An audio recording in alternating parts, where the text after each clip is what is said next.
دور جدید کی تیز ترین زندگی میں نفسیاتی مسائل آئے دن بڑھتے چلے جا رہے ہیں۔ جہاں پوری دنیا ان مسائل سے نمٹ رہی ہے، وہیں پاکستان میں اس حوالے سے تشویشناک اعداد و شمار پائے جاتے ہیں۔ آج کی ہائی لائٹڈ کی اس ویڈیو میں ہم انہی اعداد و شمار پر بات کریں گے۔ سال 2021 میں وزارت قومی صحت نے ایک رپورٹ پارلیمنٹ میں جمع کروائی تھی، جس کے مطابق پاکستان میں ذہنی امراض کی سالانہ شرح 12.7% ریکارڈ کی گئی۔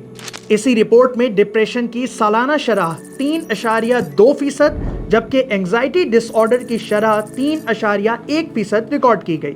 اس کے علاوہ سال 2021 میں ہمارے ملک میں شیزوفرینیا کے مریضوں کی سالانہ شرح 0.2% ریکارڈ کی گئی۔ پاکستان میں 1998 کے بعد سے نیشنل ہیلتھ سروے نہیں ہو سکا ہے، جس کی وجہ سے محتاط اندازوں کے مطابق پاکستان میں نفسیاتی بیماریوں میں مبتلا افراد کی تعداد لاکھوں تک پہنچ چکی ہے۔ اعداد و شمار کے مطابق پاکستان میں ہر 4 میں سے 1 شخص نفسیاتی مسائل کا شکار ہے۔ اعداد و شمار بتاتے ہیں کہ پاکستان میں آبادی کے لحاظ سے نفسیاتی معالجین اور ماہرین کی تعداد بہت کم ہے۔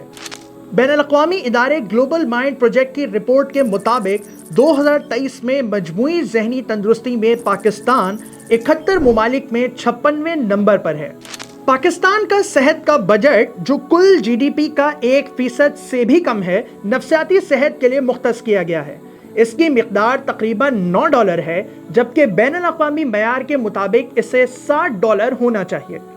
ماہرین نفسیات کے مطابق ذہنی بیماریوں میں بدقسمتی سے مریض پر مختلف غیر ضروری اور غیر ارادی خیالات حاوی ہو جاتے ہیں، جو اسے ذہنی طور پر تھکا دیتے ہیں، اور وہ ان سوچوں کی وجہ سے مفلوج ہو کر اپنے معمولات زندگی سے آہستہ آہستہ دور ہوتا چلا جاتا ہے۔ پاکستان کی آبادی کا تقریباً 51% حصہ مردوں پر مشتمل ہے، جنہیں یہ جملہ سننے کو ملتا ہے کہ مرد کبھی روتے نہیں۔ یہ بھی کہا جاتا ہے کہ مایوسی، ڈپریشن، اینگزائٹی یہ سب کچھ نہیں ہوتا، بلکہ خدا نخواستہ یہ صرف دین سے دوری کا نتیجہ ہے۔ معمولی نفسیاتی بیماری کے شکار افراد کو بھی پاگل یا نفسیاتی ڈکلیئر کیا جاتا ہے، جس کی وجہ سے وہ ایک دباؤ کے تحت زندگی گزارنے پر مجبور ہوتے ہیں۔ نفسیاتی علاج کو ایک لگژری تصور کیا جاتا ہے۔ عالمی ادارے صحت WHO کی رپورٹ کے مطابق ڈپریشن دنیا بھر میں معذوری کی سب سے بڑی وجہ ہے۔ افسردہ ذہن کبھی بھی کریٹو تھنکنگ نہیں کر سکتا، کیونکہ ڈپریشن میں مبتلا افراد اپنی تمام تر توانائیاں اپنی ذہنی حالت پر قابو پانے میں لگا دیتے ہیں۔ International journal of emergency mental health and human resilience کی 2021 میں کی گئی تحقیق کے مطابق پاکستان کی تقریباً 10 سے 16% آبادی، یعنی 14 ملین سے زائد افراد کسی نہ کسی نفسیاتی مرض میں مبتلا ہیں۔ ان میں سے زیادہ تر افراد ڈپریشن سے متاثر پائے گئے۔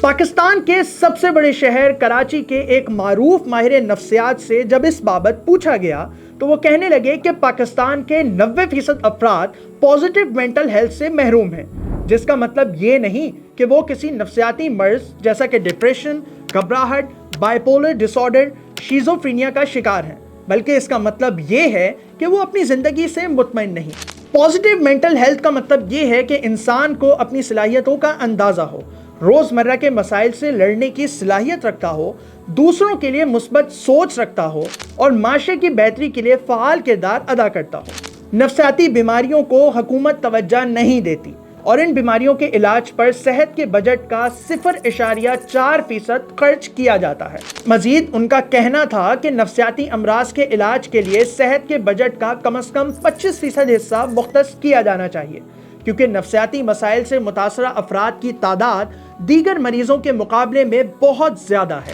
ہمارے معاشرے میں لٹریسی ریٹ کم ہونے کے باعث اس حوالے سے شعور و آگاہی نہ ہونے کے برابر ہے۔ ایسے موقع پر معاشرے کے پڑھے لکھے طبقے کو اپنا کردار ادا کرنا ہوگا، تاکہ ہم ایک ایسی سوسائٹی کو پروان چڑھا سکیں جہاں ہر طرف مینٹل پیس ہو اور لوگ ہنسی خوشی ایک اچھے ماحول میں ساتھ رہ سکیں۔